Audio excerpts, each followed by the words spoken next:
Good morning, this is Mona, and this is my morning view. May 30th, Spring Edition 2025. It is Fiesty Friday. Friday is the day that I can offend. I can offend you, I can offend myself. I can offend the dog. No, I won't offend the dog. There she is. There she is. Star of the show. Okay, she thinks she's the star. Because I come out here with the dog to do my morning view. And it isn't until I say, good morning, this is Mona and this is my morning view, that she becomes any activity in her body at all. It's like, yeah, it's playtime. It's mommy and me time, right? You are the star. Okay, so Feisty Friday. Feisty Friday. I said this week about there are some people that have been successful.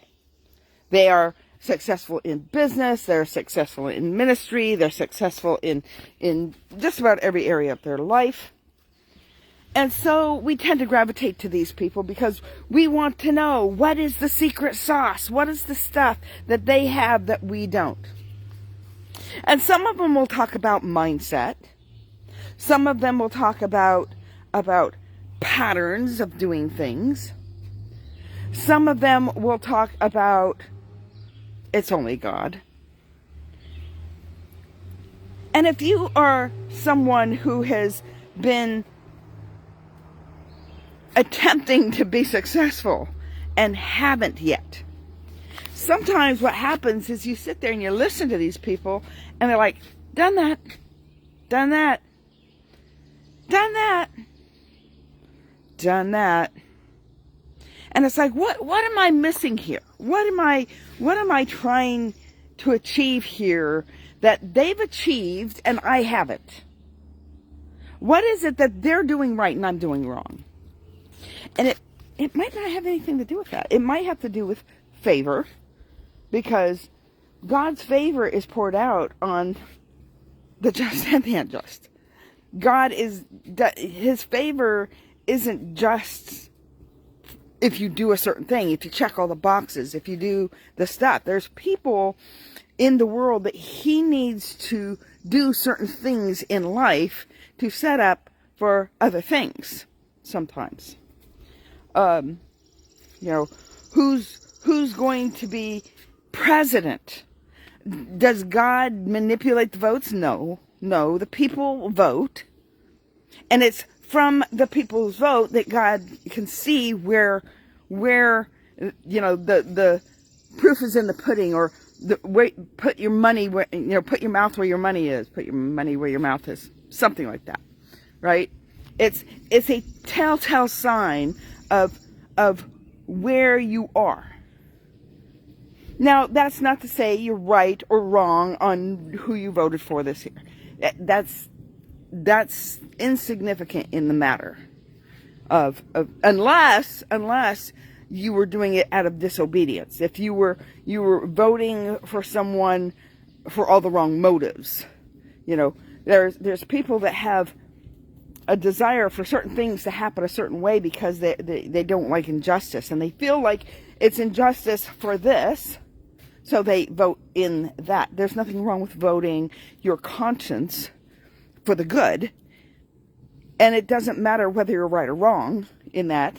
On it's the motive, and God judges the heart. God judges the heart. We don't judge the heart.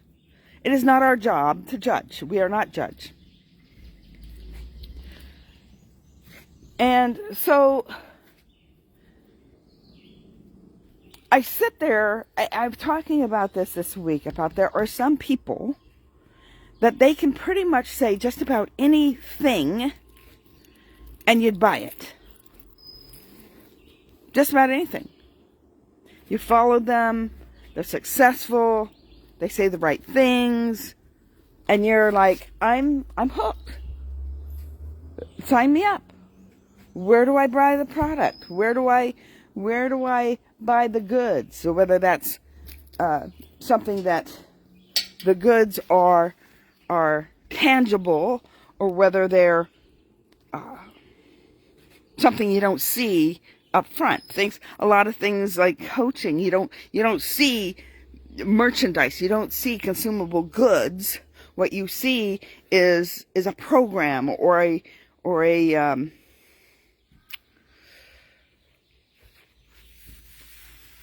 document or I'm trying to think of the word, a textbook, something that's not actually physical. You're going to get it through speech. You're going to get it through slides. You're going to get it through, and you can end up getting those things tangible in a digital format. So in a way, the digital content is tangible, but it's not the touchable stuff like getting a t-shirt, right? So you buy into it. And they could pretty much say anything and you'd buy it. Now, let's go back. Here's the offensive part. When Adam and Eve were in the garden, they had everything at their disposal. They had an easy job.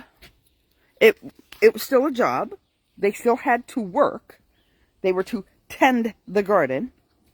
It just wasn't without toil because they didn't have weeds and they didn't have to worry about watering and they didn't have to worry. There was a lot of things they didn't have to worry about that we have to worry about now when we garden because the fallen earth.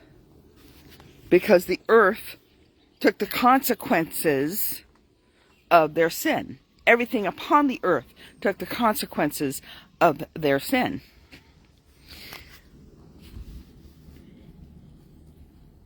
You try to think about, okay, so original sin is pride. Pride because the devil wanted heaven.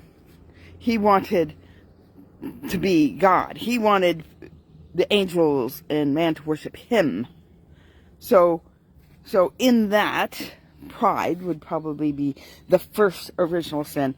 Then when it comes to humans, it's pride of life, lust of the flesh. It's all there in the beginning where it talks about she saw the fruit, she touched the fruit, she tasted the fruit. Touching all of those areas. And when Satan said, eat of the tree, you'll be like God. She was already like God. Her identity was marred by his comment. You'll be like God. Didn't God say? And so he uses what God says.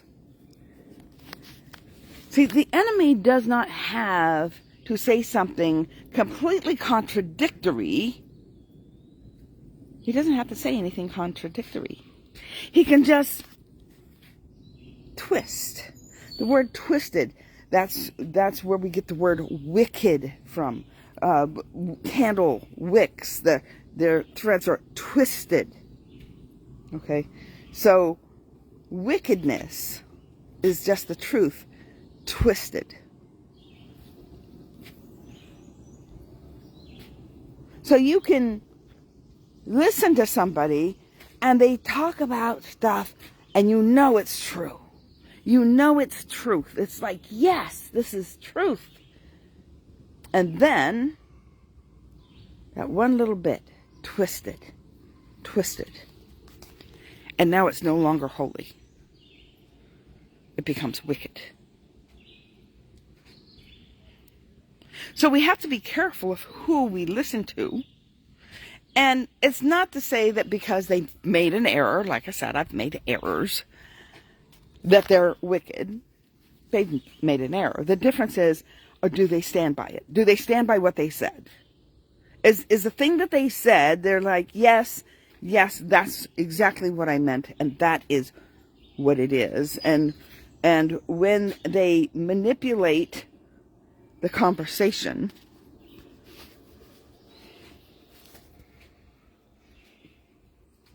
do you feel like you've been manipulated?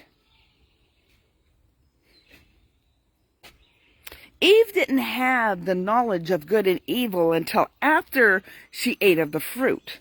All she had to do was obedience. Obedience was, God said all the trees and all the bushes and all the stuff was consumable. You could eat it. All of it. Every last bit of it, except for one. Oh, why would God put that in the garden? He put probably thousands of things. But she didn't want the thousands of things that God gave her. She wanted the one thing that God didn't give her.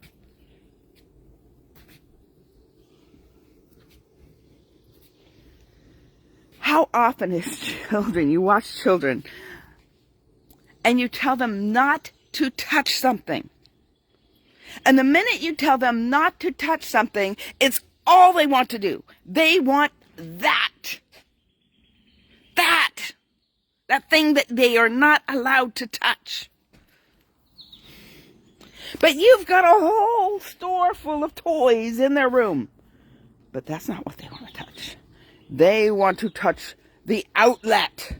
They want to take the fork and put it in the outlet because they were told not to.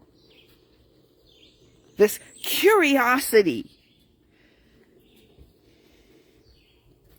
that sometimes gets us into trouble.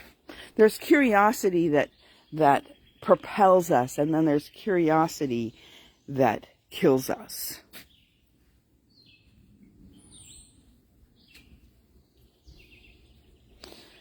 Eve didn't know the difference between right and wrong, but she did know obedience. God said this, don't do that. That's it. Very simple instructions. And when she took of the fruit, she didn't get what she wanted. She didn't become like God. She came less like God.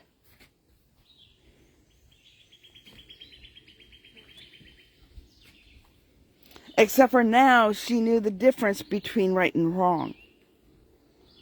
She knew the difference between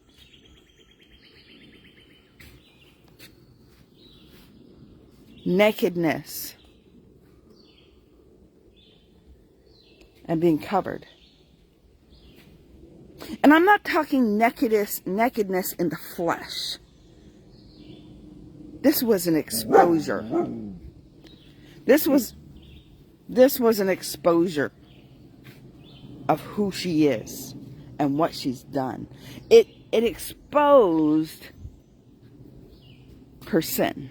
It exposed the thoughts of, well, I could be like God, just like Satan. Satan is not like God, and Eve is not like God, because God is perfect.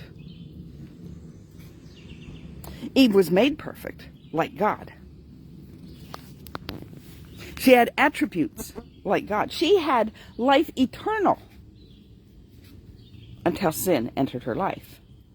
She insisted that she was going to stick that fork into the outlet.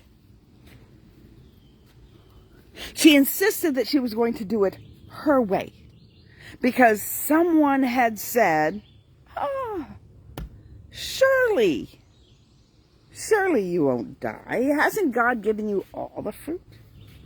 Surely.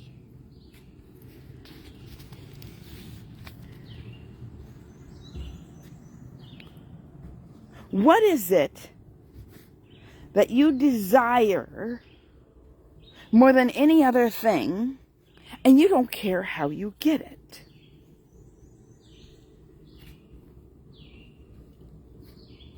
It'll probably kill you.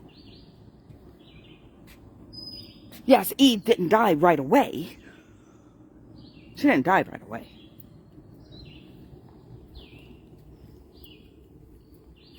But she died within a day of the Lord. Because the Lord He says that one day, it says that one day is like 1,000 years, and 1,000 years is like a day. She died before 1,000 years. She wasn't even as old as Methuselah. He's actually the on record oldest man in the world. On record. There's still Enoch. Enoch never died. Elijah never died. So they're still living. Just not here on earth.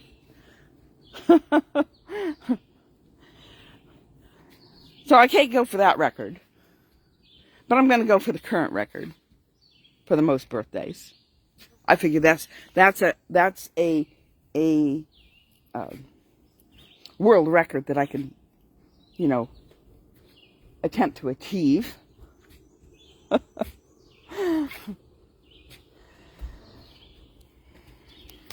But she died. She gave to her husband, and instead of her husband standing up and say, "Woman, go make me a sandwich." No, you know my joke about being in the kitchen. All right. If he wants to live, he doesn't want me to be in the kitchen making him a sandwich. In more than one way. Okay. So, I can cook. I have where I can cook sustenance. You'll survive. We won't talk about the taste, but you'll survive. All right. So instead of saying, "Look, God said not to eat of it." Done. The world wouldn't have been cursed. Eve would have been cursed. But the world wouldn't have been cursed. But he's like, "Okay, I'll eat it."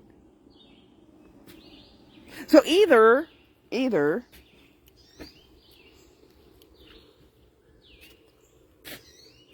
he was desiring the same thing that she was doing, but she took first.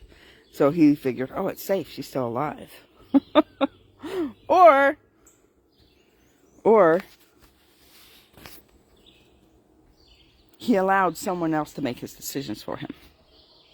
How often do we allow others to make decisions for us? Especially when you're being manipulated. I have a bee that's bothering me.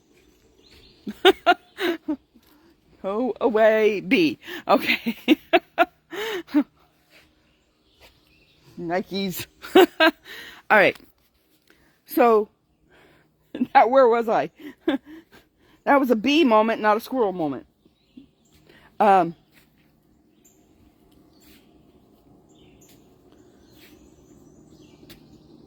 Especially if we're being manipulated. Especially when you look at sales, a lot of times sales is manipulation. Now, most times sales is just this. Sales is giving someone the opportunity to purchase something that they need, want, or if it doesn't fall under need or want, why would you be buying it? A lot of times it's manipulation. A lot of times you get buyer's remorse. You've bought something and then automatically you're like, "Oh God, what did I do? What did I just do? Why did I buy that?" You bought the product. There's sometimes when it's somebody that you really like and you'll buy anything and you buy it and you're excited. You're like, "Yes, I got this," because they said to buy it and they're awesome. So I bought it. Only to find out it did not work for you. It's not that the plan doesn't work. It does work. There are a few people, and they always have that little disclaimer that you may not get the results that others have gotten. And then they say, oh, if you did exactly what I told you to do. And a lot of times we do exactly what we were told to do, and it doesn't work. And then we feel like we've been hoodwinked. We've been, how dare they lie to me? And maybe they didn't lie to you. Because people get results from this. Just you didn't get results from this. Maybe another 1,000 other people who bought it didn't get results from it. Doesn't mean it doesn't work.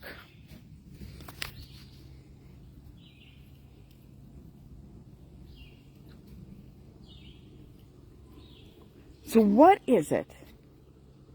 What is it that's keeping you from being successful?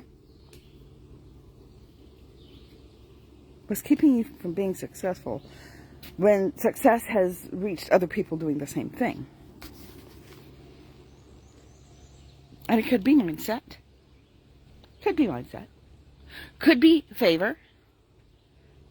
Or maybe you have the curse still on you.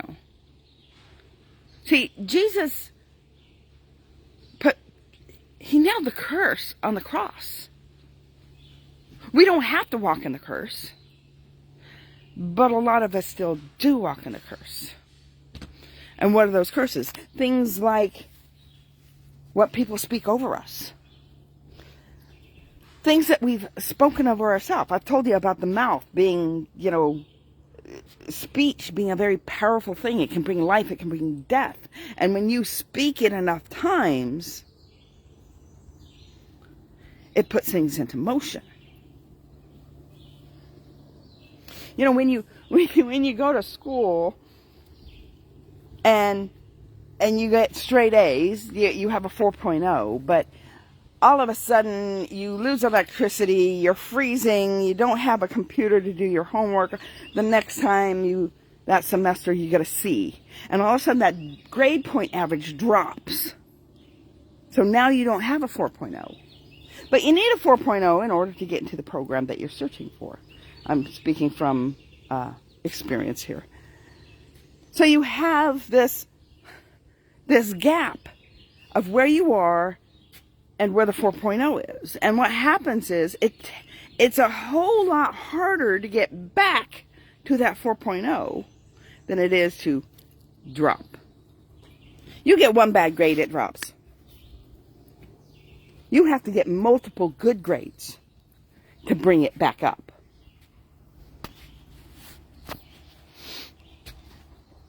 Well, that's the same thing with our speech. We talk about stuff negative all the time, and stuff is put into motion about our negativity. And that's where the mindset needs to change. That's where the renewal of the mind needs to change.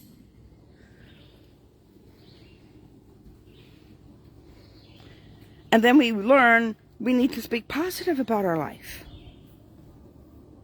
So it's going to take a whole lot more time to get that positivity back to a 4.0.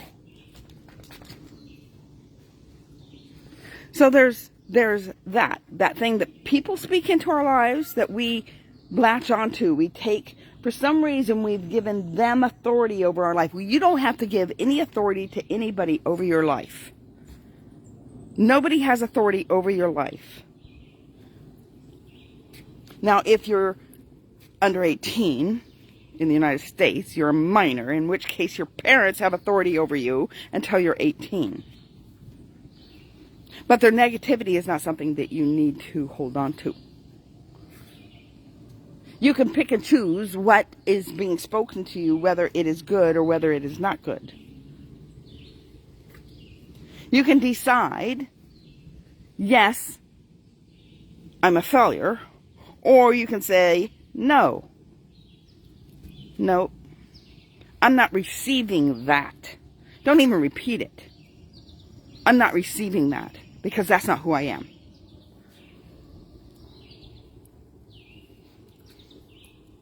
It's only those people that you set over authority. There's when you were growing up, that peer pressure, that those kids that were bullies, those kids that came up and said how ugly you were and how stupid you were. You gave them authority in your life to speak to you. You don't have to do that. And especially as an adult. You have people coming up trying to be bullies. They need to grow up. And you need to grow up.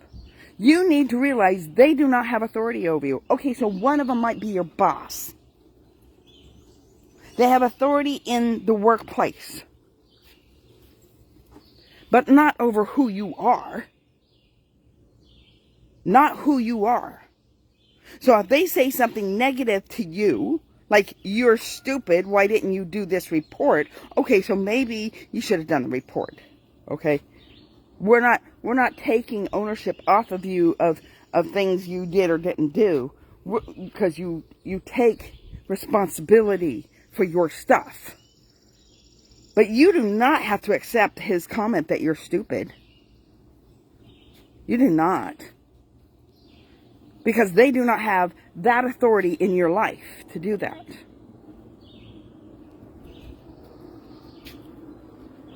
I don't care if it's your best friend. Your best friend shouldn't be saying negative things, speaking negative things, and causing curses into your life. And you might have to either get a different best friend or explain some things to them.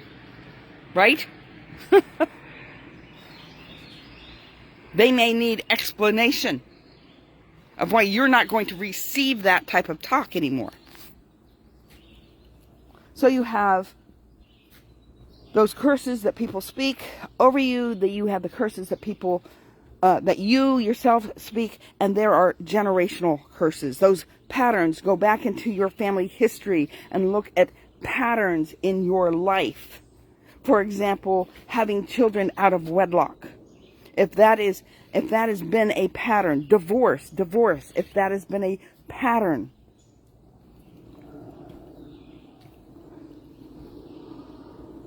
Thievery. If there's been, somebody 4 generations back, was a horse thief, got hung on the gallows,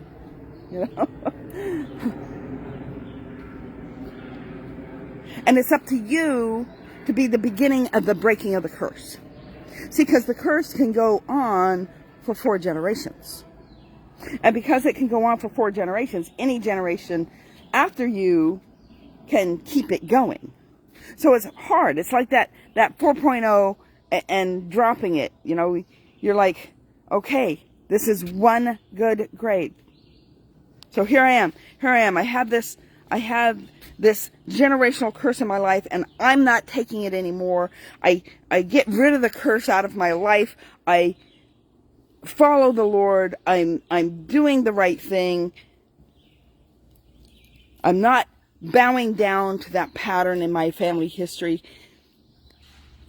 And then my children have the next responsibility to get the good grade in that pattern, in that sequence.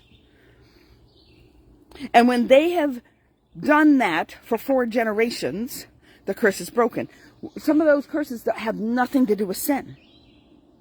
Poverty.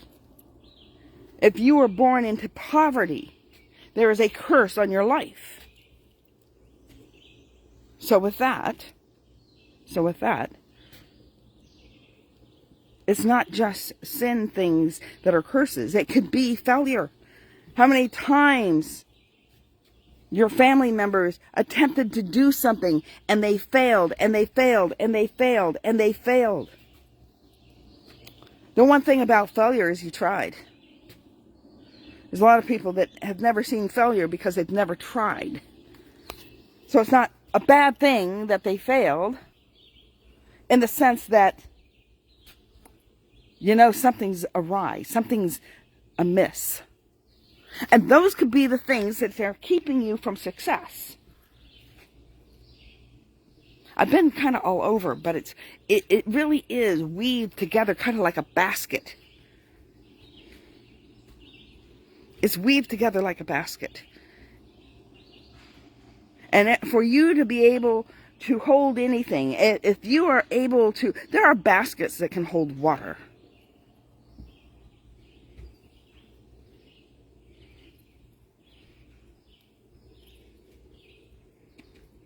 So you got to weave it all together for it to be functional. And that's kind of why I've been all over the place. And that could be like, oh man, can you stay on one subject? I am. I really am. It's all weaved together.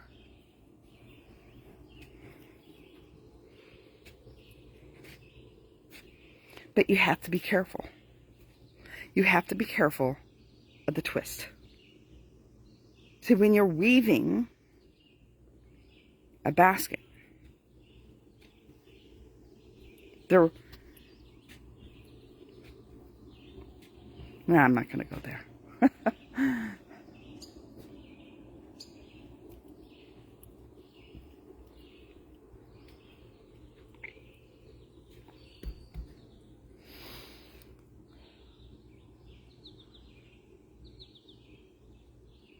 A bent reed he will not break.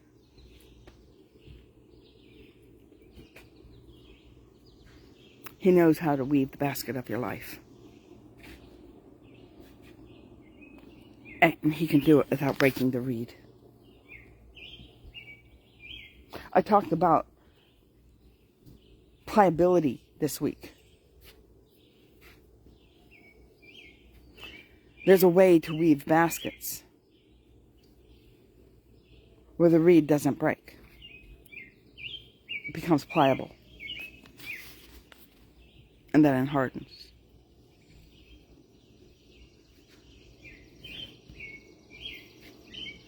Some baskets remain flexible.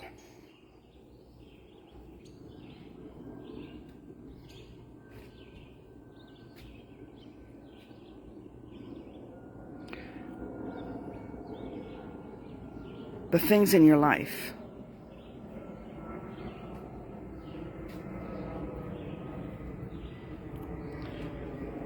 are they working for you or working against you? And we want to know why, and we want to know how.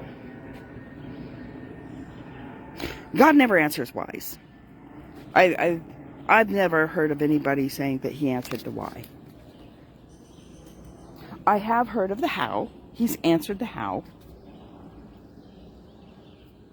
But I would encourage you to take one step.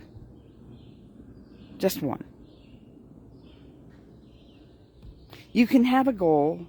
You can have a vision. Don't hold on too tightly.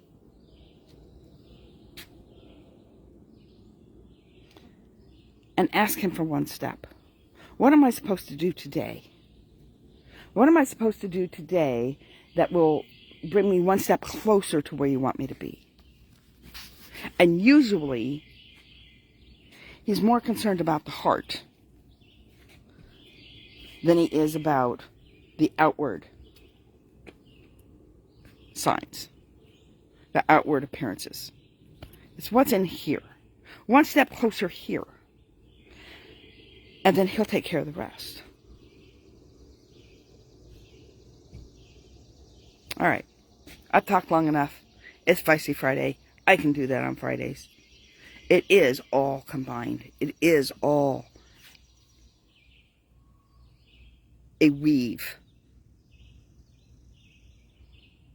And I usually give you one nugget at a time, and in this I give you a whole bunch. So you might have to re-listen to it on fast speed and maybe jot some things down going, what's... And then if you have some questions, shoot them to me.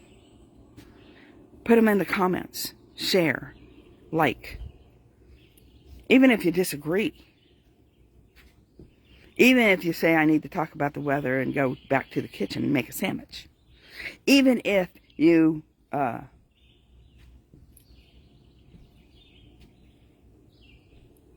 have something else to say. Like, you didn't mention this. Can't mention it all. So,